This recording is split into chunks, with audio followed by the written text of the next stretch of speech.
President Trump putting some more pressure on Fed Governor Lisa Cook to resign over potential problems with multiple mortgages. Now it appears some of the highest members of the Trump administration may be in the same boat. And we're joined right now by Eamon Javers, who joins us with that story. Good morning. Yeah, good morning, Andrew. ProPublica taking a look at the mortgage records of key Trump administration officials, given President Trump's allegations against Fed board member Lisa Cook. And the publication found that at least 3 of Trump's cabinet members call multiple homes their primary residences on mortgages. Now, Labor Secretary Lori Chavez DeRemer entered into 2 primary residence mortgages in quick succession, including for a second home near a country club in Arizona. Transportation Secretary Sean Duffy has primary residence mortgages in New Jersey and Washington, D.C. Lee Zeldin, the Environmental Protection Agency administrator, has 1 primary residence mortgage in Long Island and another in Washington, D.C. That's according to ProPublica, which is citing loan records. Now, all 3 cabinet members denied wrongdoing to ProPublica, and in a statement, a White House spokesperson said, "This is just another hit piece from a left-wing dark money group that constantly attempts to smear President Trump's incredible cabinet members. Unlike Fed Governor Lisa Corrupt Cook, who blatantly and intentionally committed mortgage fraud, Secretary DeRemer, Secretary Duffy, and Administrator Zeldin own multiple residences, and they have followed the law, and they are fully compliant with all ethical obligations." And in a statement to CNBC, a Department of Transportation spokesperson said, after being confirmed as the Secretary of Transportation, Sean purchased a home in Washington, D.C., where he works full-time. The home in D.C. is not a rental, investment, or vacation property.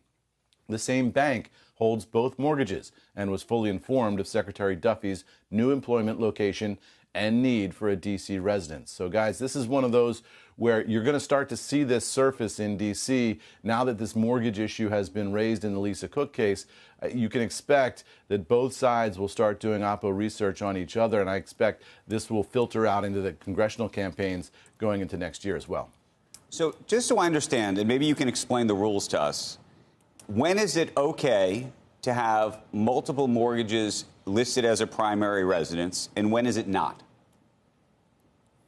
Well, that's the question. And the question is whether it's intentional and whether it's fraudulent against the bank that gave the mortgage to the person under the assumption that that person would be living there as a primary residence. From the bank's perspective, a rental property is more risky than a primary property because renters do more damage. It might not be looked after as well if the owner's not actually living there. So banks want to know which one is your primary residence and which one is not, and which one is a rental. So in each case, there's going to be nuance there. In the case of one bank holding 2 mortgages where they're both listed as primary, the bank clearly knows this person owns 2 houses and what the situation is.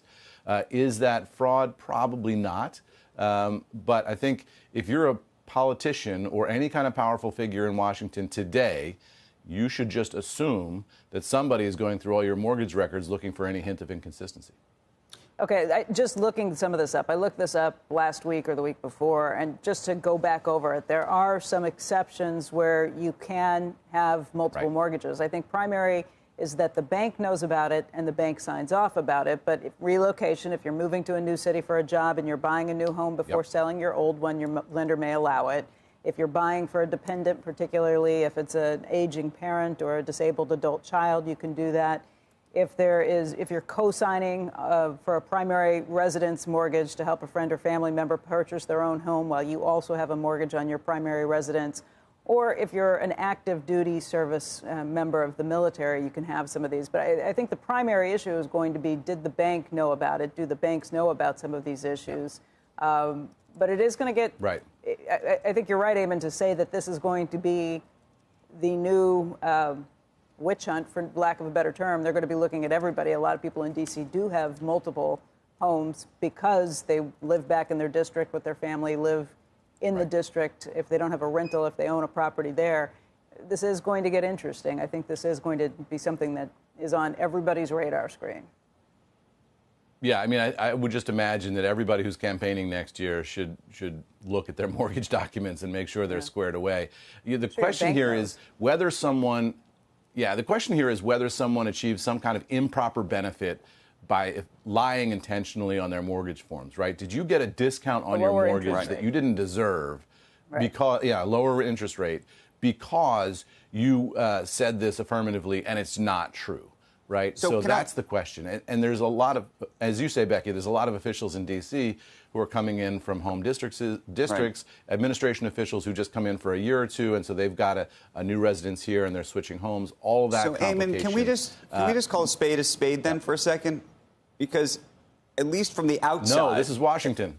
No, at least from the outside, and maybe this is unfair to say, when you look at the Lisa Cook documentation, it raises a lot more questions, in truth, to me at least, than the three examples that were just put up in the past 24 hours, which, of course, are now being used by Democrats to try to suggest that this is some kind of government weaponization, which, by the way, I think we can all agree could still be a government weaponization, if you will, at the same time that she could have done something improper and possibly even illegal.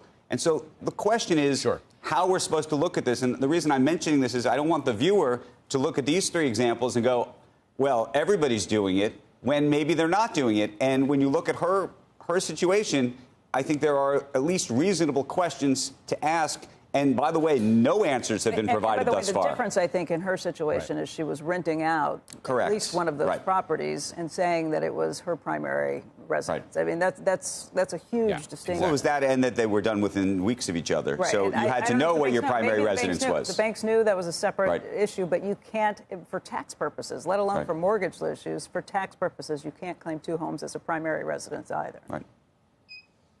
Yeah, facially, Andrew, the Cook case. Yeah, facially, the Cook case seems to have a lot more smoke to it than these other cases do. But that doesn't mean that Oppo researchers in Washington don't have some mortgage records to look at for hundreds of people today.